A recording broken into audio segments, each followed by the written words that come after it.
Some games are meant to be very unrealistic. Fantasy, magic, etc. And some games, well, I mean, not everything is realistic about them. Otherwise, why not just go to the grocery store? But something about them just feels real. Hi folks, it's Falcon, and today on GameRanks, 10 games that behave like real life. Starting off with number 10, out of all the survival sims out there, Green Hell is probably the one that finds the best balance between fun game mechanics and hardcore survival. Compared to other popular crafting and survival sims, certain elements of Green Hell are much more realistic. Like, for example, the simple act of eating. In most survival games, you have a hunger meter, a thirst meter, and an energy meter, but in Green Hell, you actually need to think about nutrition. Any old food isn't going to cut it to keep your guy healthy because the standard hunger meter is split into 3 in this game, and you got to worry about your carbs, fats, and proteins if you want to stay alive.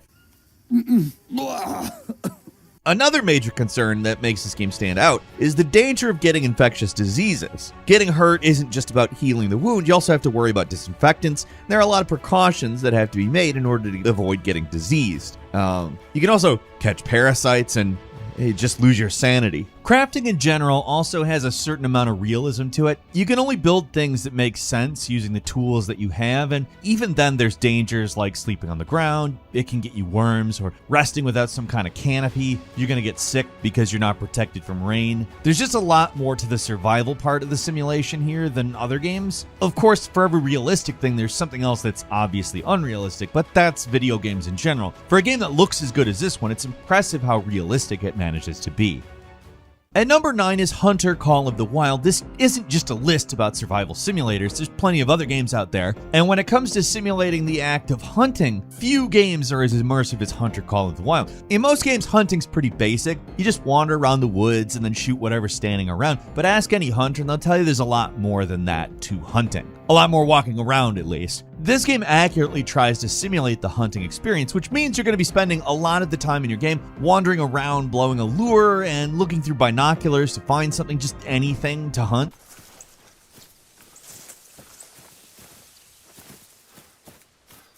There's multiple tools for tracking, and the process is much more involved than any other game out there. When you actually get the rare chance to shoot at something, the ballistics are pretty realistic as well.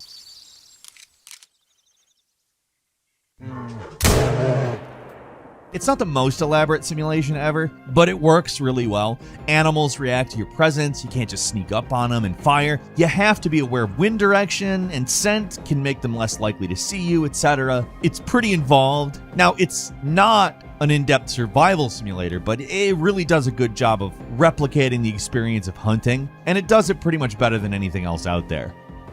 At number 8 is Kingdom Come Deliverance. This is a game that's really trying to accurately simulate a very specific moment in time, 15th century Bohemia. What makes this game unique is how it attempts to not just be realistic from a historical perspective, but also in its gameplay. You start off as the untrained son of a blacksmith. You're not even capable of reading, so you're way weaker than at the start of even your average RPG. So fighting something that is normally weak in a game like a bandit with a billy club, it's actually pretty dangerous.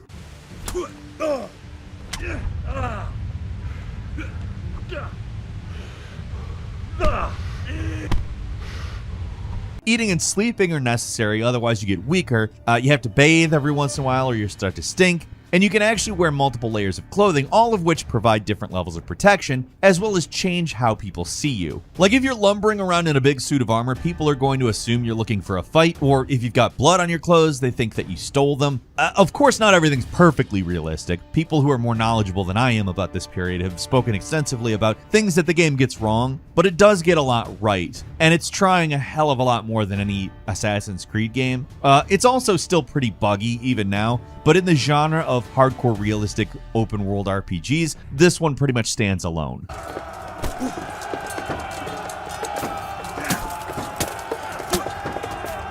And number 7 is BeamNG Drive, a strangely named sandbox driving game that is known for having one of, if not the most realistic car physics ever created, especially when you're talking about the soft body physics.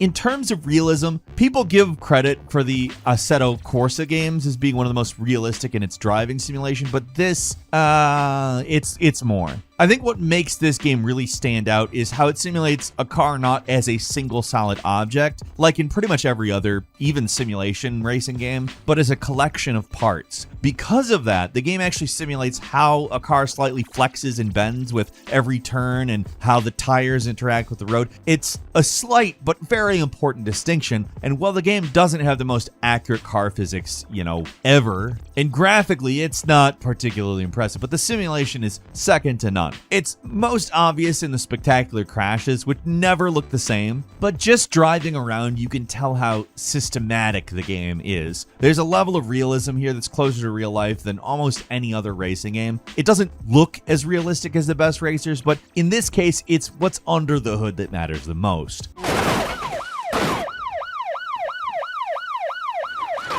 And number 6 is The Long Dark, a game where at first it seems like everything's trying to kill you. In some ways, its survival mechanics are simpler. You just have a standard hunger meter. But what makes this game unique is the omnipresent threat of the cold. To survive, you have to wear layers, repair your clothes, and constantly be on the lookout for new sources of heat.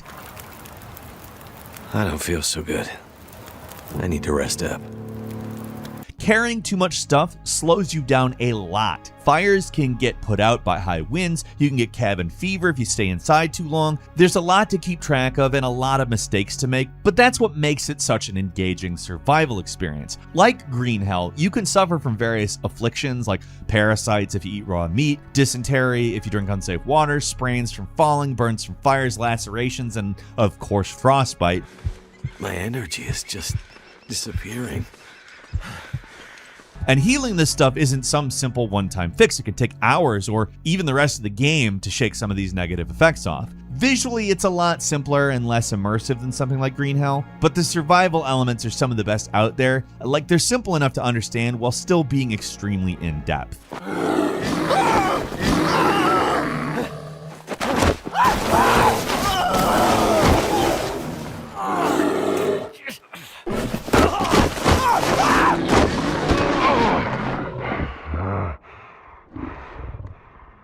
And number 5 is 11 Table Tennis, which is a VR table tennis game. And it is so accurate to real life. You can find videos of people who have learned how to play table tennis using this game, and all of those skills translate to playing table tennis in real life. There's a pretty impressive video that was posted on the Table Tennis Daily YouTube channel in which a tennis instructor coached somebody using VR for 30 days, and then they played table tennis, and she was able to play it actually quite well. And when you look at the table tennis game in VR, firstly, in VR, it obviously looks better than it does in some footage. It has an element of 3D that makes it more lifelike and your actions more analogous. But it's pretty plain and it's pretty nondescript. I mean, that's something that you could, in theory, play on a phone in terms of what kind of power it needs, I think. But it is so accurate that it actually creates muscle memory that people can utilize playing table tennis. Like, if that's not perfect for this list, where we're talking about games that behave like real life, I don't know what is.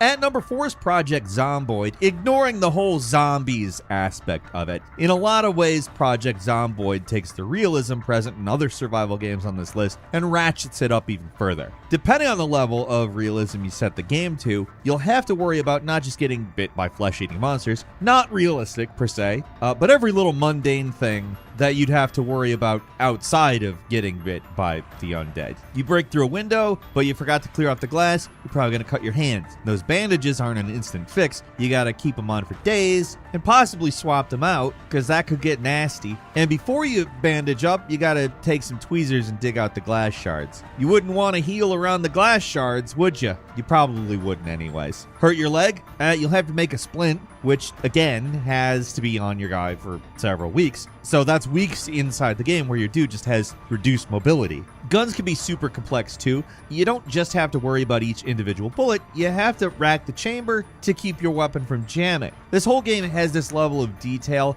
where even something as minor as going to bed with a full stomach can cause problems depending on your character.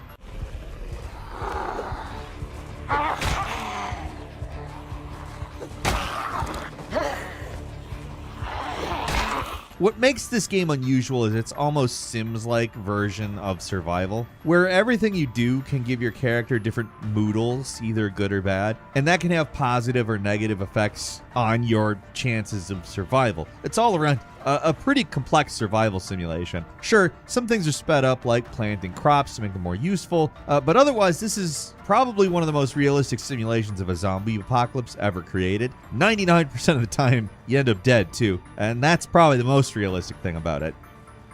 At number 3, Workers and Resources Soviet Republic. Yeah, you read that right. This is not a survival game. It's actually a SimCity-like city builder. But where those games try to abstract the complex workings of city planning, this game throws all that stuff at you and says, ha, good luck. In comparison to pretty much every other city builder, the economic simulation in this game is extremely realistic, bordering on overwhelming. Think about building a road in SimCity. What do? You just draw out a road and there it is. In this game, to build a road, your workers have to come in, lay gravel, cover it with asphalt, and flatten it. And these are all separate steps that require their own resources. So it's a lot more realistic than SimCity, to say the very, very least. It's a really complicated game with a whole lot going on that I don't completely understand, but from everything I've heard, it's one of the most complicated, realistic, and unforgiving simulations of building I've ever seen. It's also, from all accounts, still pretty buggy, but that just comes with the territory when you're talking about games like this. At number 2 is Flight Simulator. You know a game is realistic when people tell you that playing it is considered legitimate training. Microsoft Flight Simulator is a game that's both very forgiving, but it can also be insanely in-depth. Just the level of detail planet Earth has itself is amazing. Using geomapping technology, they've managed to approximate pretty much the entire planet, and certain areas look absolutely stunning. So do the planes. Very impressive. The cockpits are not just for show. In certain planes, every button and computer works exactly how it's supposed to. On something like a jumbo jet, that's a hell of a lot of buttons. And it basically takes a trained pilot to understand what everything does.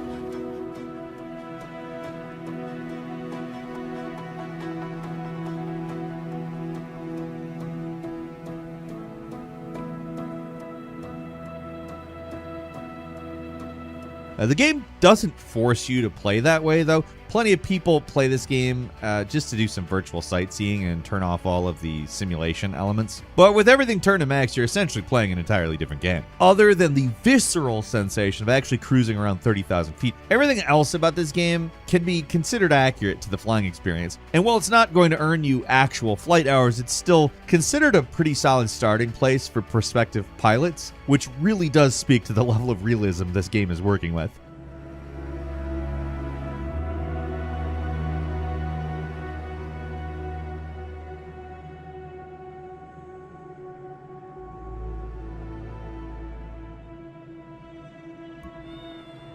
And finally, at number 1, PC Building Simulator.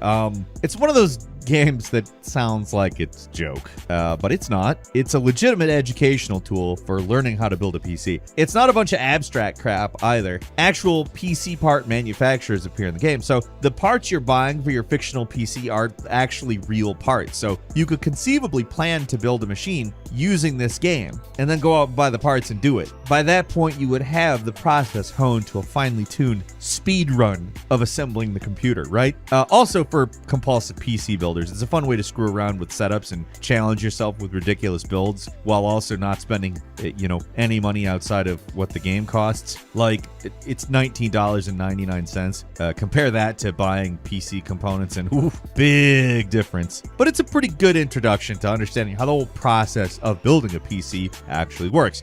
We're all dorks here. Sitting in a room working on a PC is a good chunk of our lives, so in a way there's few games as realistic to the experiences of a gamer, especially a PC gamer, as this one.